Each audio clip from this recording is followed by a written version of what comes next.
Hello guys, welcome back to Richie के videos. तो guys, आज के इस वीडियो में हम बात करेंगे कि आफ्टर बी फार्म और D pharm state pharmacy council में रजिस्ट्रेशन कैसे करें, रजिस्ट्रेशन के बाद वेरिफिकेशन के लिए कहां पर जाएं और वेरिफिकेशन के वक्त कौन कौन से डॉक्यूमेंट्स लेकर जाएं। और गाइस, साथ ही मैं इस वीडियो में आपको बताऊंगा कि इस पूरी प्रोसेस के दौरान आपको किन किन बातों का बहुत ज़्यादा ध्यान रखना है जिससे आपको किसी प्रकार की कोई परेशानी ना हो। यह है medical store complete information series का पार्ट 2, जिसका नाम है रजिस्ट्रेशन एंड वेरिफिकेशन। गाइस, इस सीरीज़ का फर्स्ट पार्ट मैं चैनल पर अपलोड कर चुका हूं। अगर अभी तक आपने उसे नहीं देखा है तो आप उसे देख लीजिए, जिसकी लिंक मैंने डिस्क्रिप्शन बॉक्स में दे दी है, तो आप उसे वहां पर जाकर देख सकते हैं। और गाइस, अगर अभी तक आपने हमारा चैनल सब्सक्राइब नहीं किया है तो उसे सब्सक्राइब कर दीजिए और वीडियो को चलिए स्टार्ट करते हैं। तो गाइस, सबसे पहले हम बात करते हैं फार्मासिस्ट रजिस्ट्रेशन प्रोसेस के बारे में। तो गाइस, फार्मासिस्ट रजिस्ट्रेशन के लिए हर स्टेट में उस स्टेट की फार्मेसी काउंसिल होती है, जहां आफ्टर बी फार्म और डी फार्म रजिस्टर्ड फार्मासिस्ट होने के लिए हर फार्मेसी स्टूडेंट को रजिस्ट्रेशन करवाना पड़ता है। फार्मासिस्ट रजिस्ट्रेशन की जो प्रोसेस है वो पूरे इंडिया में और सभी स्टेट्स में ऑनलाइन या ऑफलाइन माध्यम के थ्रू होती है, जहां पर आप अपना रजिस्ट्रेशन ऑनलाइन या ऑफलाइन आवेदन देकर कर सकते हैं। हर स्टेट की स्टेट फार्मेसी काउंसिल की ऑफिशियल वेबसाइट होती है, जहां पर आप अपने स्टेट के स्टेट फार्मेसी काउंसिल की वेबसाइट पर जाकर अपना रजिस्ट्रेशन कर सकते हैं।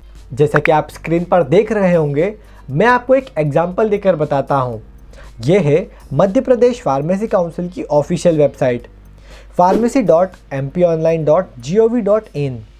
तो इस वेबसाइट से आप घर बैठे profile creation, edit profile creation, edit इन registration duplicate receipt, fresh registration, renewal registration, duplicate registration, NOC registration, additional registration, refresher course और फार्मेसी सेमिनार्स की जानकारी ले सकते हैं। गाइस, फार्मासिस्ट रजिस्ट्रेशन का जो फॉर्म है वो अन्य फॉर्म्स की तरह बिल्कुल बेसिक तरीके से ही फिल किया जाता है, पर इस वीडियो में मैं आपको फॉर्म फिल करना नहीं बताऊंगा और आपको एक खास बात बताना चाहूँगा कि इस रजिस्ट्रेशन फॉर्म को फिल करने के लिए आपको बहुत सारे डॉक्यूमेंट्स की ज़रूरत होती है, जिन्हें आपको एक एक करके स्कैन करके अपलोड करना होता है। हो सकता है कि इस तरह का फॉर्म आप फर्स्ट टाइम फिल कर रहे हैं या इस तरह का रजिस्ट्रेशन आप फर्स्ट टाइम कर रहे हैं, तो ये आपके लिए थोड़ा सा कॉम्प्लिकेटेड हो सकता है या आपको किसी प्रकार की परेशानी भी आ सकती है। और इसीलिए आपको ऐसी कोई भी परेशानी ना आए और आपका काम अच्छे से और बिना किसी समस्या के हो जाए, इसीलिए आप अपने आसपास किसी ऑनलाइन सेंटर या किसी कियोस्क पर जाकर या किसी ऐसे पर्सन से अपना फार्मेसी का रजिस्ट्रेशन करवाएं जिसने पहले फार्मेसी का रजिस्ट्रेशन किया हो। क्योंकि गाइस, डॉक्यूमेंट्स बहुत सारे होते हैं और हमसे पर्सनल लेवल पर यदि कोई गलती हो गई तो आगे चलकर हमें इसकी बहुत सारी परेशानियों का सामना करना पड़ता है। इसीलिए इससे अच्छा है कि आप अपना फार्मेसी का रजिस्ट्रेशन किसी ऐसे पर्सन से करवाएं जिसने पहले ये रजिस्ट्रेशन किया हो। तो गाइस, अब बात करते हैं कि रजिस्ट्रेशन के दौरान आपको किन किन बातों का ध्यान रखना है, जिसमें सबसे पहली बात है कि आपका आधार कार्ड अपडेटेड होना चाहिए, यानी कि आपका आधार कार्ड आपके मोबाइल नंबर से लिंक होना चाहिए, क्योंकि आपका वेरिफिकेशन आपके आधार कार्ड के माध्यम से ही होता है। इसके बाद नेक्स्ट है कि आपका मोबाइल नंबर जो भी आप रजिस्ट्रेशन फॉर्म में फिल करेंगे वो आपके आधार कार्ड से लिंक होना चाहिए और हमेशा चालू कंडीशन में होना चाहिए, क्योंकि रजिस्ट्रेशन के दौरान सभी OTP आपके उसी मोबाइल नंबर पर आएंगे। और रजिस्ट्रेशन के रिन्यूअल के दौरान आपका नंबर वही होना चाहिए जो आपने फर्स्ट टाइम रजिस्ट्रेशन के दौरान यूज़ किया था, जिससे आपको किसी प्रकार की कोई परेशानी नहीं होगी।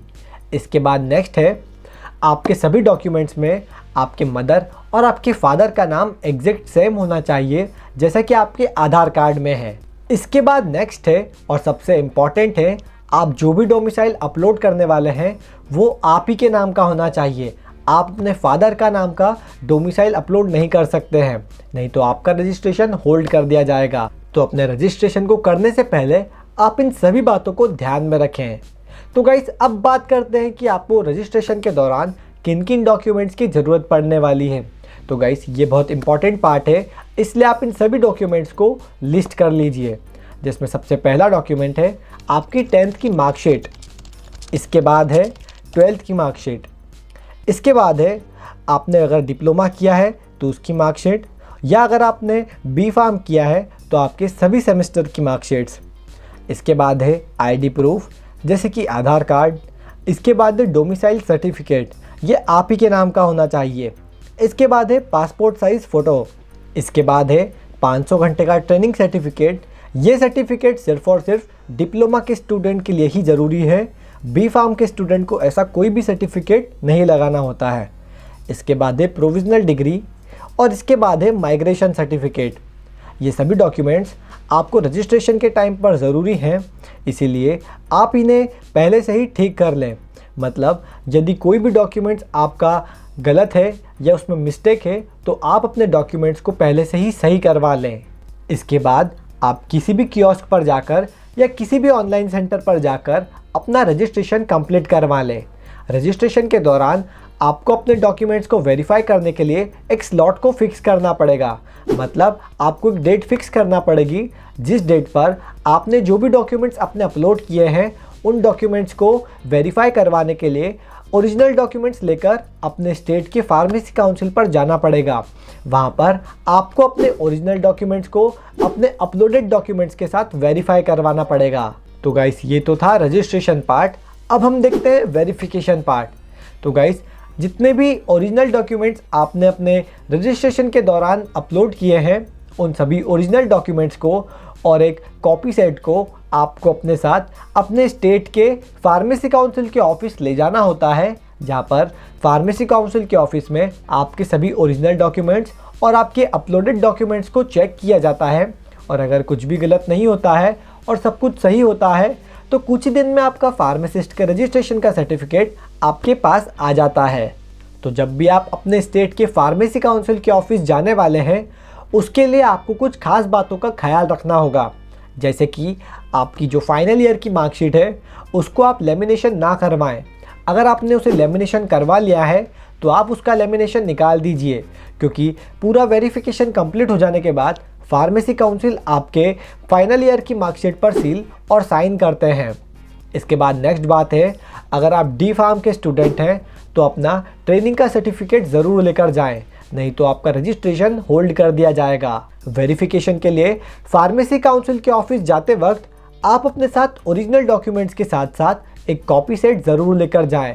और यदि आपके कोई भी डॉक्यूमेंट्स में कोई भी मिस्टेक है तो सबसे पहले आप उसे ठीक करवाएं, नहीं तो आपका वेरिफिकेशन होल्ड कर दिया जाएगा। तो गाइस मैंने अपना वेरिफिकेशन कैसे किया था उसकी लिंक मैंने ऊपर आई बटन और नीचे डिस्क्रिप्शन बॉक्स में दे दी है। वेरिफिकेशन की प्रोसेस को और भी अच्छे से समझने के लिए आप इस वीडियो को ज़रूर देखें। तो गाइस आपके मन में यदि और कोई भी क्वेरी है या यदि और कोई भी प्रश्न है तो आप मुझे कमेंट सेक्शन में जाके कमेंट करके पूछ सकते हैं। तो गाइस ये था medical store complete information series का पार्ट 2 रजिस्ट्रेशन एंड वेरिफिकेशन। इसके नेक्स्ट वीडियो में हम बात करेंगे कि एक मेडिकल स्टोर के लिए सही लोकेशन कैसे ढूंढें। तो गाइस वीडियो में फ़िलहाल इतना ही। अगर वीडियो पसंद आया तो इसे लाइक कर दीजिए। पार्ट 3 के लिए चैनल को अभी सब्सक्राइब कर दीजिए। मैं मिलता हूँ ऐसे ही फार्मेसी रिलेटेड वीडियोस के साथ।